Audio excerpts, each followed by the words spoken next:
ইরানি জনগণের অধিকার সম্পূর্ণভাবে নিশ্চিত না হলে কোনো চুক্তি অনুমোদন পাবে না। ইরান ইতোমধ্যে তার শত্রুদের একটি বড় ও ঐতিহাসিক সংঘাতে পিছু হটতে বাধ্য করেছে বলে মন্তব্য করেছেন পার্লামেন্ট স্পিকার মোহাম্মদ বাঘের গালিবাফ। তিনি বলেন, সামরিক সক্ষমতার পাশাপাশি জাতীয় ঐক্য ও জনগণের দৃঢ় অবস্থানই সাম্প্রতিক সাফল্যের মূল কারণ। খবর তাসনিম নিউজ এজেন্সির। ভার্চুয়াল সংসদ অধিবেশনে তিনি এ কথা বলেন।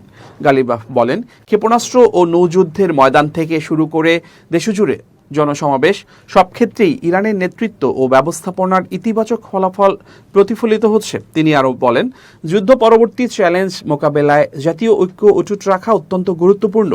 শত্রুরা সামরিক ক্ষেত্রে ব্যর্থ হওয়ার পর এখন অর্থনৈতিক চাপ ও গণমাধ্যম প্রচারণার মাধ্যমে বিভাজন সৃষ্টি করে ইরানকে দুর্বল করার চেষ্টা করছে।